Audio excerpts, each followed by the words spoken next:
Hello and welcome. Will the India-Mid-East-Europe Economic Corridor serve as a counter to China's BRI? Is this a revival of the ancient spice route to counter Xi Jinping's revival of the Silk Route? Is this in some ways a boats and rail initiative to take on the Belt and Road initiative? That big international conversation which is creating a lot of chatter, not just in India, the Middle East and Europe, the US, but elsewhere, coming up on the news track tonight. Historic India-Middle East EU corridor.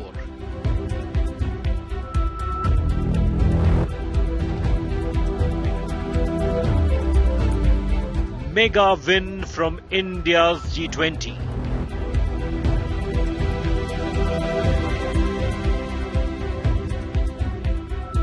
This project puts China on notice.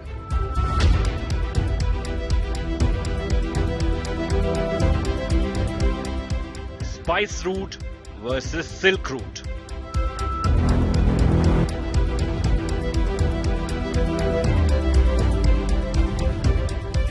Boat and rail versus Belt and Road.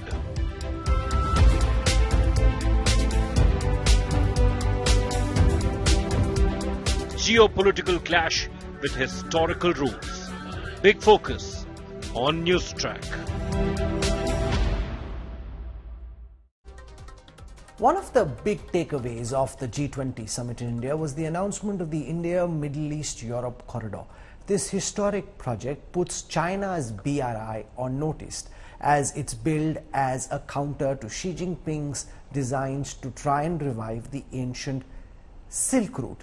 Now, William Dalrymple, well-known author and historian, has a new book coming out called The Golden Road, which actually talks about how this is not a new idea. The India-Mid-East-Europe corridor actually goes back to the classical era, goes back 2,000 years, and for about 1,000 years, how a lot of trade in the world actually happened between the Roman Empire and different empires in India through the Arab world. So there's this very fascinating conversation with William Dalrymple that's coming up in a moment. But before that, let's spend a moment to decode, dissect this new trade route. Then I'll have experts from the US, the Arab world, India, joining in to talk about this new corridor and whether Biden, Modi and MBS together can take on Xi Jinping's BRI.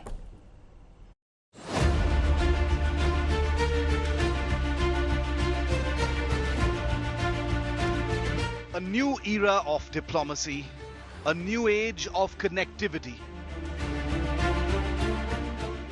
G20 leaders chart a fresh trade course, a multinational rail and ports deal, a groundbreaking initiative linking railways and shipping routes from India to the European Union, stretching across the UAE, Saudi Arabia, Jordan and Israel for swifter transit of goods and services. आने वाले समय में यह भारत, पश्चिम Asia और Europe के बीच economic integration का प्रभावी माध्यम होगा। यह पूरे विश्व में कनेक्टिविटी और विकास को सस्टेनेबल दिशा प्रदान करेगा। The United States has hailed it as a landmark endeavor, as India, the US, UAE, Saudi Arabia, France, Italy and the EU announced a pact at the G20 to boost economic development through enhanced global connectivity.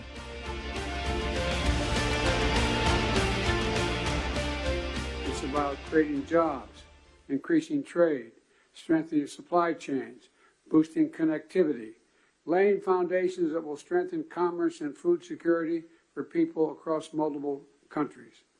This is a game-changing regional investment, and both of these are huge steps forward. Some view this as the New World Order's response to China's Belt and Road initiative. Launched in 2013, the BRI aimed to connect China with Europe and beyond by reviving the ancient Silk Road trade route.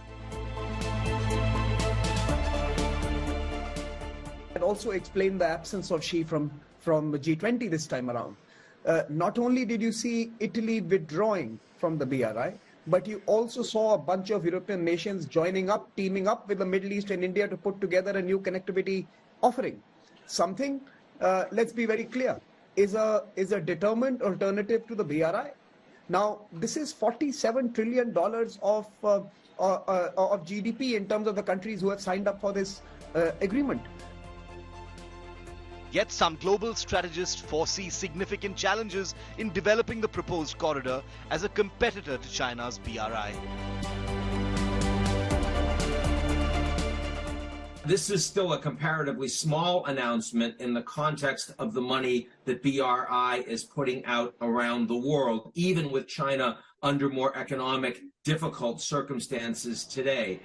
It's over 10 years, the announcements of these investments going into this new corridor, a lot of private sector leverage. The initial U.S. commitment and contribution needs to be approved by Congress. That is not a trivial matter in the United States, either this year or going forward. So there still are big questions about how much American leadership can be committed for the medium to long term, given the political instability in the United States.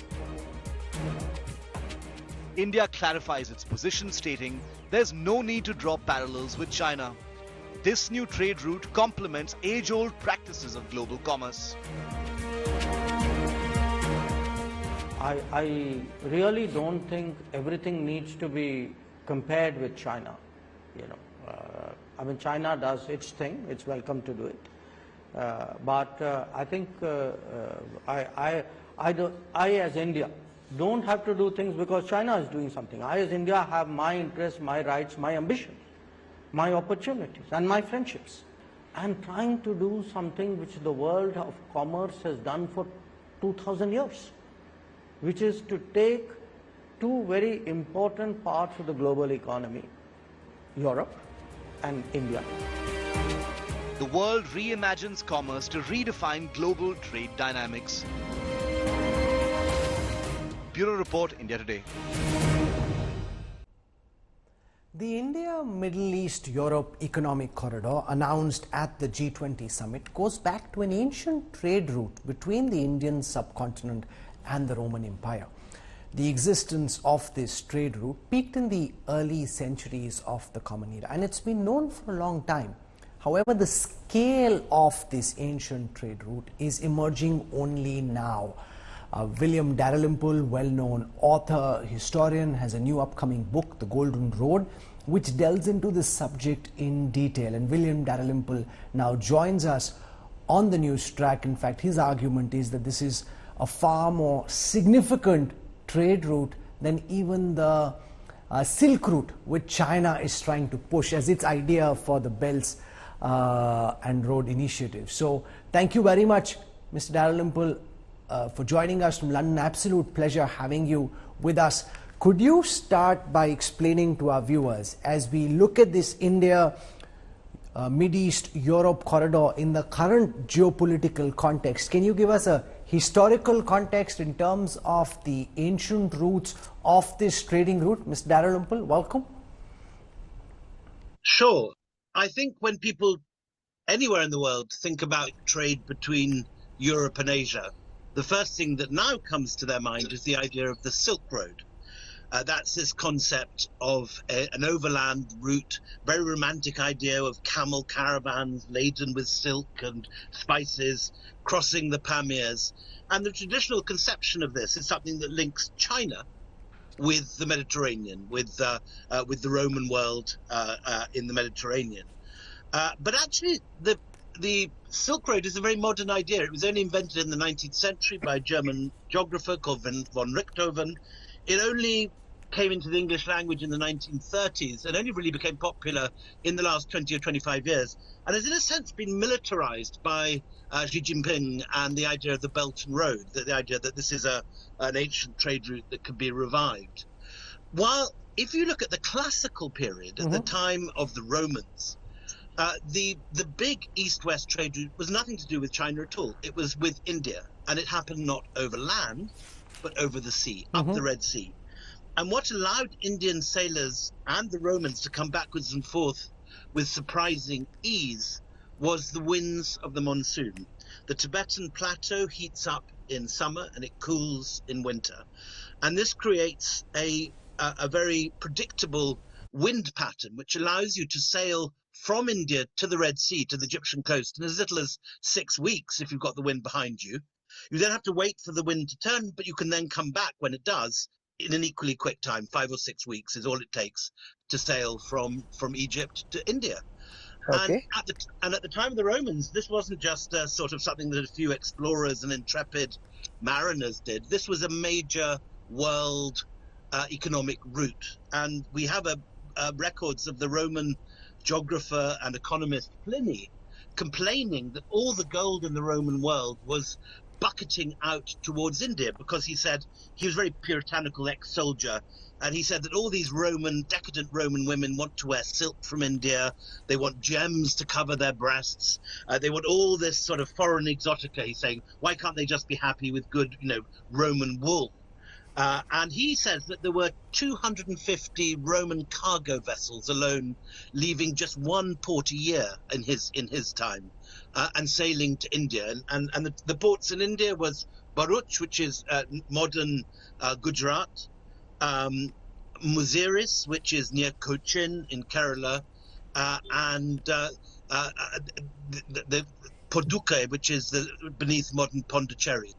Could you explain the nature of this trade? What is the kind of material that Indian merchants were carrying to Europe? What's the kind of material that was coming from Europe to India? What was the balance of this trade? Were we exporting more? Were we importing more? How did this trade really operate? We don't really know. What's clear from Pliny is that the balance of trade in terms of who's making the money is that the Indians were making the money. That the money is the Indians didn't want to buy much from Rome. They were interested in Roman wine. They liked Roman olive oil. They also liked a sauce called garum, which was a very popular fish sauce, which has actually been found in several port cities in India by archaeologists. It used to be exported in great big barrels. But in return, the Romans wanted very expensive things like ivory, spices, and gemstones. So the balance of trade overwhelmingly was in favor of India. And that's why you find tens of thousands of finds in India of Roman coins. In fact, there have been more Roman coins found in India than in any other country except Italy. But there's so much talk about the Silk Route trade from China, Xi Jinping trying to present that as a historical fact over projecting the importance of the ancient Silk Route. From what you say, it seems that this spice route in the classical period is the actual route where a majority of the global trade happens. So why is it that there isn't enough known about the importance of this ancient route in contemporary times? Why is it seemingly such a novel idea when Biden, Modi, Mohammed bin Salman all announce it? The historical significance doesn't immediately come to people's minds. Well, you're quite right. Well, there's two or three answers to that. First of all is that history, like everything else, goes in fashions. Just like, there are fashions in hemlines or the cut of a shirt or the way you wear a sari or whatever. So in history, there are fashions. And this idea of the Silk Road is such a romantic and exciting idea that it's slightly taken over everyone's sort of consciousness in the last 20 years. And we've forgotten to look at the hard data, which is there very clearly in the Roman documents and in the archaeology, which is dug up. The second reason, I think, is that Indian scholars are very, very good at doing their scholarly writing, but there's been less of a tradition of popularizing their research to ordinary people. I think that's beginning to change now with writers like, Manu Pillai or Anirudh Kunisetti coming up and making very good scholarly history accessible. But for years, I think, the work that scholars was doing was obscured by a lot of jargon in subaltern studies language and this sort of thing. So people were not reading the research that Indian scholars were doing. And I think the third thing is there's a lot of new evidence. There's been excavations in the last 10 years in Kerala at Muziris. There have been new excavations on the old site of the excavations that Mortimer Wheeler made at Arikamedu outside Pondicherry.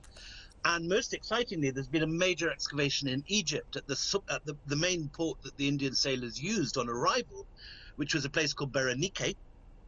And in the last couple of years, they found not only a wonderful, slightly Gandharan-style Buddha head, the first ever found in Egypt, and made locally, made in Alexandria, they think. But they've also found a very early triad of Hindu gods, of the early forms of Krishna and Balarama. And this turned up just last year, hasn't even been fully published yet. So there's a wonderful, anyone wants to go on YouTube, there's a wonderful archaeologist called Shailen Bandari, who's been talking about this at the Ashmolean, about Berenike. You can find that if you look online. But it's new evidence, and it's changing the picture. But the most exciting single piece of evidence, and this is the thing, in a sense, I think people should take away with them, is something called the Muziris Papyrus. Mm-hmm. And this is now it's a piece of historical document, a papyrus dug up in Egypt, probably at a site called Oxyrhynchus. It's now kept in a museum in Vienna. And when they studied it, it was a random survival in a rubbish dump. Someone had cleared out their house, all their papers got thrown into a heap, and the archaeologists dug it up. And what it is a random shipping invoice. A contract taken out by an Alexandrian Greek ship owner in the city of Alexandria, making a contract with a supplier, a merchant in Kerala. And it's a very modern document. They're listing the contents of the container. There's details about insurance, about, there's various legal things about what happens if the thing sinks and so on. And this document involves vast sums of money. A single container full of ivory that is put on one ship called the Hemaplon is listed out in this contract. And that container alone would have allowed the merchant, if it successfully arrived, safely avoided storms and sinking and pirates and everything else. If the whole thing arrived safely, the merchant would be able to buy one of the largest estates in India or Italy in its day. Wow. He would be like an Adani or a Ambani of Kerala, aged in 100 AD. And if one of these big Roman container ships, because we know the size of the berths of them at Berenike, they found the harbour where they used to dock, and they were enormous ships. Obviously smaller than a modern container, but a very large ancient ship could contain hundreds of these containers. And we know that just in one port, nearly 250 ships a year sailed to India, both Roman and India. You begin to feel this, and so they've done calculations, and they found that the customs take, when the Roman customs at the port demand a third of the value of this, the customs take from that one port alone would have paid for 1/3 of the Roman imperial budget. So, in other words, it's a vast source of wealth for the Roman exchequer. The very, very pricey luxuries coming in at their port in Egypt, entering the Roman Empire, and they take a cut of it. And that alone would have paid for 1/3 of the entire military budget of the empire. So we're talking vast sums of money. And it's, as a historian, to me, it's really interesting that, modern politics has meant that this has been revived. There's various reasons for that. But again, it's partly revived, I think, in competition with the Chinese. They have their Belt and Road, and they're promoting this historical idea of the Silk Road. And India, whether knowingly or unknowingly, has landed on a very ancient trade route that, in fact, probably was more important during the classical period than the Silk Road ever was. Wow, that's fascinating. So fascinating. Boats and rail initiative of the modern era, as it were, to take on the Belt and Road initiative of Xi Jinping. So this is the trade that starts in India, goes to Europe. William Dalrymple, what's the role of the Arab world at that time in the early period of the classical era? What's the role of the Arab world in this trade? What's happening there?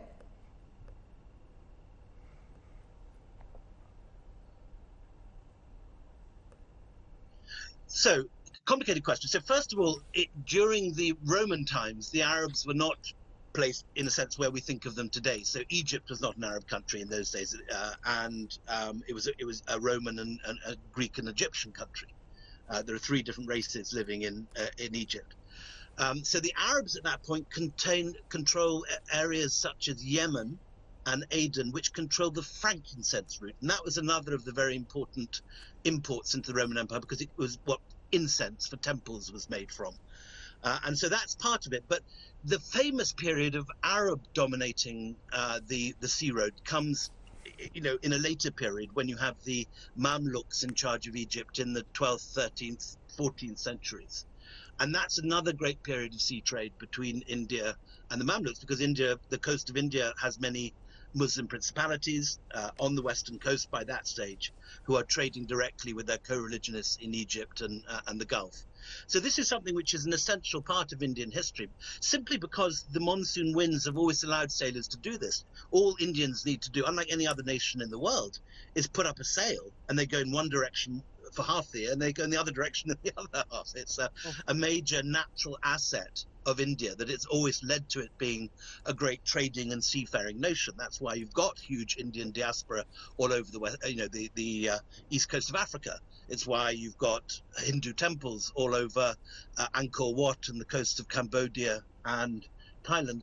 And this is the subject of my next book. It's called The Golden Road. It's about the diffusion of Indian ideas, using those monsoon winds to take them all over the world, but also to use the overland route to take Buddhism to China. And we always forget that Buddhism, an Indian religion, took over China for a bit of the Middle Ages, and that with Buddhism came ideas about yugas of time, Indian ideas of astronomy, astrology, magic, all sorts of Indian conceptions came, if you like, sort of hostage with the religion. As Buddhism became popular in China, so many other aspects of Indian science and Indian astronomy came with it. Okay. So there's a whole world that we've forgotten about the export of Indian ideas. And it's not in distant Vedic past. It's not some stuff, some people get very overexcited about the Vedic past and start talking about, internet and the Mahabharata and spaceships in the Ramayana and this sort of thing. It's none of that sort of highfalutin thing. This is solid historical stuff that's happening, particularly between the 1st and 2nd century BCE through to about the 11th or 12th century CE. So about 1,000 years, India is exporting its ideas, exporting its science in a very real and tangible way. And you don't need to be a sort of hyper-nationalist to see this in very clear terms, the way that China becomes a Buddhist country, Southeast Asia has major Buddhist and Hindu monuments, and eventually Indian numbers and Indian science spreads first to the Arab world and finally belatedly in the 12th century to Europe, which is why we use Indian-derived numbers today. Such a fascinating historical insight this. William Dalrymple, for joining me on the news track. Thank you very much. Absolute pleasure, sir. Thank you. Is this boats and rail initiative of India, the Arab world and Europe going to prove to be a strong counter to China's Belt and Road initiative? Will the spice route get revived and really rise to its original conception in the way that you just heard historian William Dalrymple explain? Or has the Silk Route seeped in so deep that it's now difficult to reconfigure in the modern era? Joining us to talk about this and more, I have with me on this broadcast former Foreign Secretary Kanwal Sibbal. We have with us Navdeep Singh Suri, Distinguished Fellow at the Observer Research Foundation, has been Ambassador to Egypt, the UAE and elsewhere.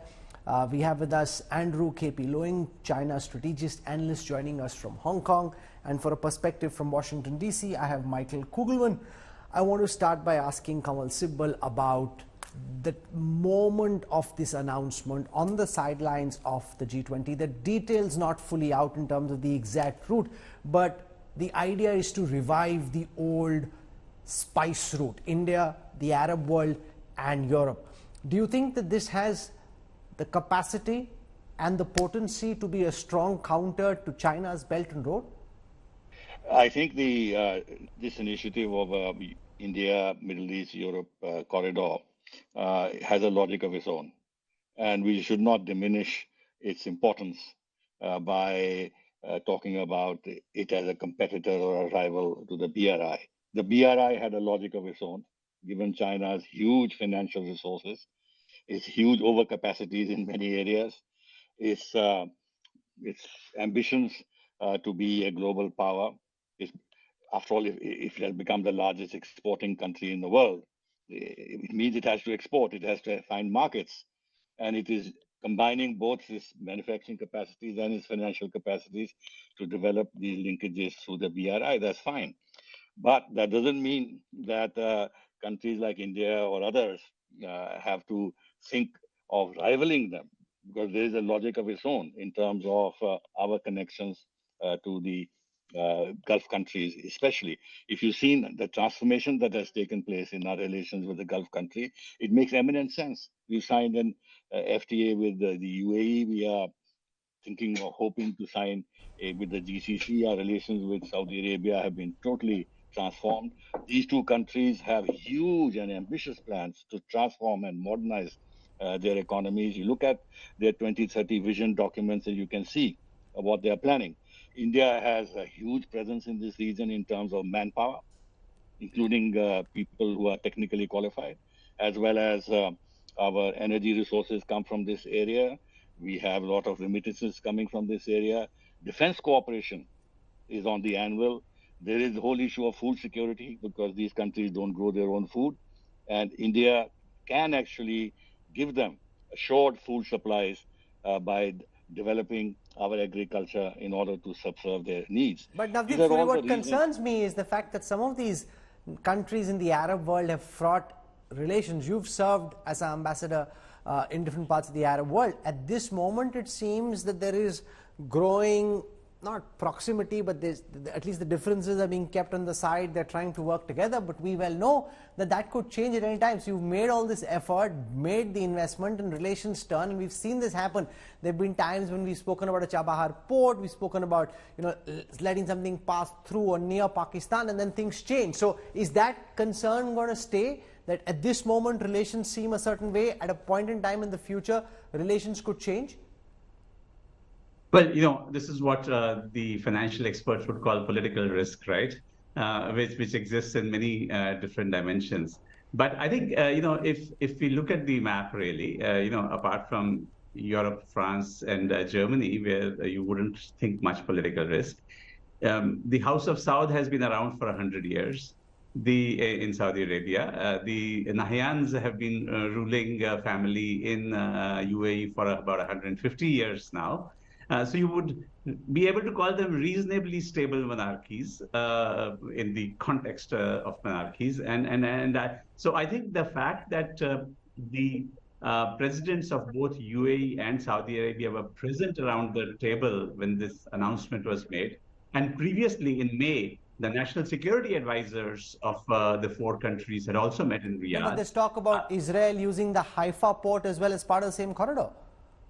Well, the relationship between Israel and UAE has transformed in the last 2 years post the Abraham Accords.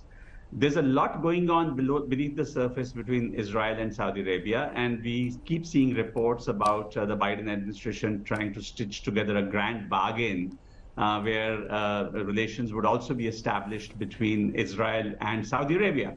And by all accounts, the Saudis are not averse to the relationship in principle. It's just what can they get in return in terms of security guarantees from the Biden administration and some sort of a deal for the Palestinians. So there's a lot going on that. I think the relationship today, post the Abraham Accords, is far more positive and conducive to this kind of a corridor than it was even 3 years back. Why is America pushing this so hard? Ultimately, if this is happening on the sidelines of the G20 in India, the role of President Biden and the American administration is crucial. That this improves trade between India, the Arab world, and Europe seems quite possible. What's in it for America? I think, Michael from the Coogan. American... Okay. Yeah, thank you for having me. I think first, just a brief caveat. I think it's important. We don't want to jump the gun with this new project. Many of these grand connectivity corridors that have emerged in recent years haven't really panned out, and that includes the G7's Build Back Better initiative, even the Chabahar port issue. I think that we need to be careful not to overstate just how far this is going to go. That said, to your point, this is very important from a U.S. perspective for several reasons. One is that I think it reflects a U.S. reset of its policy in the Middle East, which has been building for several years, moving away from a security-focused, militarized policy of the past where the U.S. was fighting wars in the Middle East and involved in counterterrorism activities. It's trying to move away from that and focus more on building partnerships with its close friends to pursue integration and trade. And, one reason for this is that the U.S. is not as reliant on energy supply as it had been in the Middle East in the past, and it's not fighting wars in the region for now. So it's trying to focus on building these broader types of longer-term commercial links with its allies and partners. I'd argue that the India factor is important here with the United States. It wants to work with India outside of the Indo-Pacific as the partnership expands and becomes stronger. And certainly the Abraham Accord issue is important here as well, as your last speaker noted. This is a big priority. One of the few foreign policy successes of the Trump administration that the Biden administration actually agrees with, the Abraham Accords. And indeed, I think from Washington, one of the hopes is that this corridor will build up more trade links, and through that more goodwill and trust that could eventually lead Israel to normalize relations with more of its Arab neighbors, especially Saudi Arabia. And this, of course, builds on the I-2U2 project, which the U.S. is a big proponent of. Again, the idea is to build more trust and goodwill between Israel and its neighbors to try to create more formal relationships. And finally, I think that, yes, the China factor is critical here. I know that many participants in this corridor would not agree that this should be seen as a counter to China. But from a U.S. perspective, given the scope of U.S.-China competition, there is an idea here of presenting this corridor as an alternative to the investment model pursued by China's BRI. And we've already heard U.S. officials describe this as something that will be non-coercive, transparent, and that's a clear, an explicit contrast being drawn between this corridor and what the U.S. believes the Chinese investment model to be with BRI. Let Andrew Lewing respond to this. Non-coercive, transparent, fiscally responsible, a direct counter to China's model of leaving countries indebted through the BRI project. So whether anybody says this on record or not in a government press conference, it's very clear that this is being done to show countries in this patch of the world that this is a different way of building infrastructure and public goods in comparison to the model that China has been pushing. How do you see it, Andrew Lee? Well, first of all, one has got to realize that the Belt and Road Initiative has been in place for over 10 years. And it is extremely extensive. It's got 6 economic corridors spanning all corners of the world, and nearly $1 trillion have been invested, even though some of them there is blowback and concerns in some quarters. But that's understandable because these are part of the learning curve of any pioneer.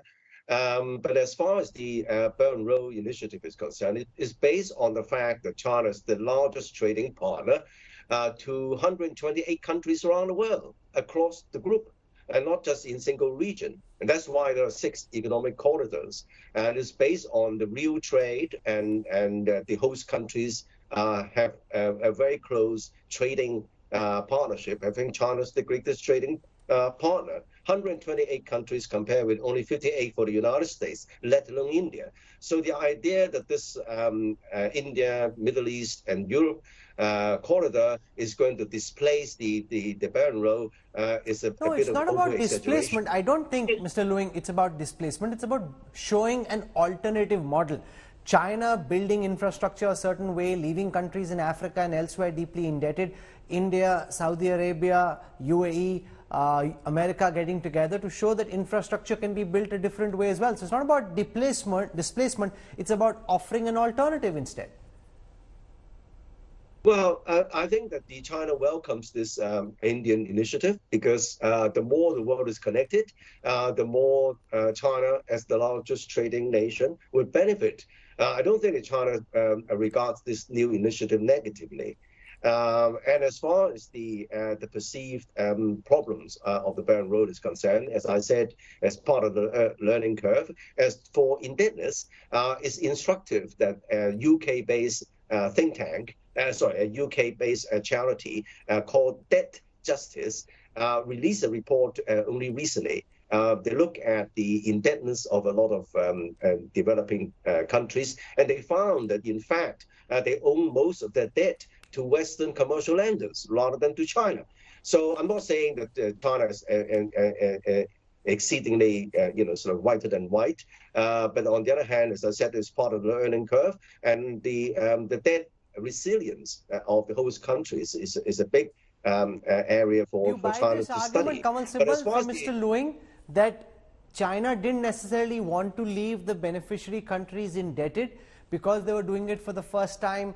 It's a learning curve for them, or do you think part of this whole effort is to lend, to build, but actually then, whether it's a Hambantota or elsewhere, to take over the asset and to make it your own? Well, that criticism is very widespread, and countries are becoming very alert to this, including in Africa. So there is a bit of a blowback with regard to the BRI. And there is a belief that China itself is walking away a little bit from this project, at least at the government level, and leaving it to the banks to support it, because they know many of these loans that they have offered will not be paid back. But they'll let China deal with its own problems. But I'll come back to a very important issue, which is that both UAE and Saudi Arabia are part of the BRI project. Now, if we try and push the line that it is to compete with China and project it as a rival to China's BRI, I don't think it serves any larger purpose. Sure. The second thing is, and that's very important, if you look at what is intended, whether it is achieved fully or not is a different matter. It is a shipping hub between our ports and the Arabian coast, with green hydrogen, green ammonia, digital connections, telecommunications, pipelines under the sea, and then going on to through UAE, Saudi Arabia to Israel. Now, important thing also is that in the MOU that has been signed, which the Crown Prince of Saudi Arabia has signed, there is a specific mention of the route that this corridor will take, and Israel is mentioned by name. So if Saudi Arabia had some serious concerns about Israel in this regard, they won't have. No, but are you concerned that could change? Do you now see this as being irreversible? No, are you concerned this could change? No, it won't change. It won't change because, as I said, it will actually be a failure of Saudi diplomacy if, having signed this in the presence of not only India, forget India for a moment, in the presence of Biden, in presence of Scholz, in presence of Macron, in the presence of the Italy's prime minister, and then walking back for it because of Israel, it doesn't make sense. If that was the concern, then in the initial discussions on this, they would have then tried to devise a route which bypassed Haifa. But that is not the case. Therefore, I don't think we should exaggerate it to that extent where there can be a walking back. Now, it may be that they may not be able to implement it in the time frame they have in mind. Within 2 months, they're going to discuss the modalities of it and the financing of it, and then they'll take a firm and final decision about how this project will be implemented. But the project is very good, very forward-looking. And Navdeep Suri, you heard from William Dalrymple about ivory, perfume, silk. Yes. Last point, Rahul, very, very briefly, which is that the BRI has now been blocked because of the Ukraine conflict and the walking away of European countries, including the Baltic states, away from the BRI. So that original idea of connecting China to Europe through BRI, it will not work anymore in the foreseeable future. And this is an alternative route to Europe, which has a lot of potential. Sorry. Navdeep Suri, we heard from William Dalrymple when he spoke of ivory, silk, spices, perfumes being the exports from India to Europe in the early years of the classic era.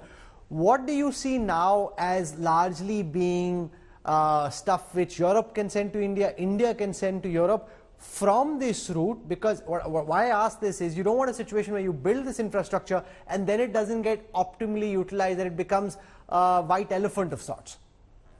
Well, before we jump from William's fascinating comments 2,000 years back to today, I think let's take a pause 1,000 years in between during the medieval period, when the Arab sailors from Aden and Sharjah had discovered the patterns of the monsoon winds and were able to ride the winds both ways and actually expand the routes. So the route at that time was for the ships to catch the monsoon winds, arrive at Sharjah or Aden or Basra, and then via camel.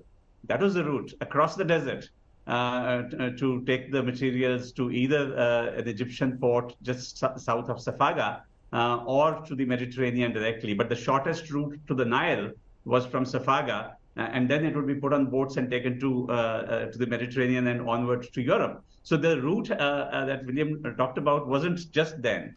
Today, if you look at it, our largest trading partner as a bloc is the GCC. It's $240 billion of trade. And the shipping routes, the capacities, the linkages are very, very well established between particularly our West Coast ports from Kandla, Mundra, Nhava Sheva, Kochi, all the way down to the Gulf ports. India's third largest trading partner as a bloc, second largest actually, is the European Union. And so right now, all of the stuff that goes through these routes, particularly to Europe, goes through the Suez Canal. I think what COVID taught us, what that ship getting stuck in the Suez Canal taught us, is the importance of redundancy. It's the importance of building resilience in your supply chains, not being dependent completely on just one track. So even while the financials of this are going to be worked out, I think it's important that we look at it, firstly, as an alternate with some redundancy built in, which creates an alternate corridor to the Suez Canal. But secondly, very important that we also look at it in the context of other conversations about trusted data pipelines, right? If we are talking about not just goods exports, but service exports to take place, then you don't want pipelines that can be hacked or compromised by other players. You also bring in the Prime Minister's comment about one sun, one planet, one grid.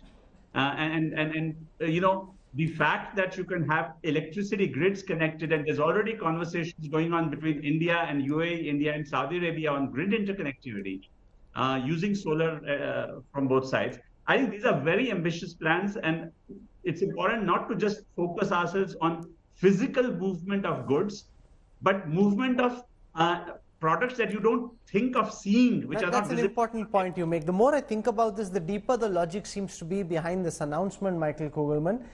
Do you see the assets, whether they are in the form of data pipelines, hydrogen pipelines, oil pipelines, railways, being fully juiced out and optimally utilized? Are you concerned, like with the BRI, some of it could end up as a white elephant, could take for years, decades maybe, for it to fully come to life in the way that it's being spoken of? Well, absolutely. That's why I had cautioned at the beginning of this discussion, and that when you have an initiative that's so ambitious with so much scale, when you have so many participants covering so much territory, including some pretty fraught, volatile spaces, both in terms of land and sea, you really have to, I think, be careful with the expectations for sure. Though, I would argue that one reason to be a bit more optimistic about this project compared to some of the previous ones that have been pitched but never got anywhere is that these are countries and regions that really do want to work together, and I think we've been talking about that a lot. I mean, India, of course, views the Middle East as a critically important strategic space where it's been illustrating for a number of years its desire to scale up commercial relations because of energy interests and others. The U.S. continues to be very keen to engage with its allies and partners in the Middle East. And certainly, Europe wants to be a big part of this too. I mean, the main objective certainly is commercial interests and, money making and so on. But I think the broader diplomatic and geopolitical incentives are very strong as well. But yeah, I mean, you look at the BRI case. I'd argue that of all of these big connectivity corridors that have emerged in recent years, BRI has made the most progress, even though it's run into a lot of setbacks. If you look at it a decade later, China clearly is very entrenched in terms of its investment presence throughout much of these spaces that are envisioned. Final words, Andrew Lewing. You know, on the BRI, word now coming out that the one country in Europe which is part of the BRI, Italy, has communicated formally to President Li Qiang when he was in Delhi that they intend to pull out. Earlier it was spoken of as a possibility. Apparently Giorgia Meloni, when she met with the Chinese premier, has told him that they want out. Now China was hoping in fact to get more European countries on board. Given that the one European country the BRI had on board is now exiting, how big a blow is that to the credibility of the BRI, especially when it comes to China's relations with Europe? Well, I think that everything depends on the real benefits. And then there was originally agreed to the pipe on part of the Italians. And then they have this buyer's remorse, which is understandable, but it doesn't mean that it applies to other major trading partners of China, like Germany, for example. Germany is a very large exporter, not importer, but exporter to China. So obviously, the BRI offers a much more efficient kind of link, and that applies to many other countries. And in fact, it's not a unified picture. Because the BRI covers so many countries and so many different routes as a six economic corridors. And according to the latest World Bank report, which was out a couple of months ago, the BRI, looking at the BRI from the, of course, that there is apart from a negative side, that on a positive side, it has lifted something like 440 million people out of poverty in many host countries. Okay. And then creating 420,000 local jobs. So it's not as if the BRI is a complete failure, by no means. And in fact, the benefit from any infrastructural link, you've got to be an extensive absolutely. You know, BRI can't be called a failure. If it wasn't a strong idea, there wouldn't be this pushback. The fact that countries like India, the Saudi Arabia, UAE, America, Europe are coming together is by itself a pushback, and to build an alternate model. So there's a deep idea here. Lots of things have been touched upon in this particular broadcast.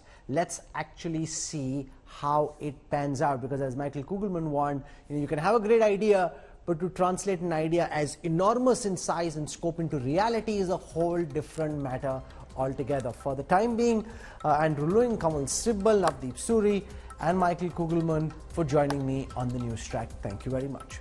This is where we wrap up the News Track tonight. For your time and your trust, thank you very much. I look forward to seeing you 8 p.m. tomorrow evening. Till then, from all of us here, goodbye, good night.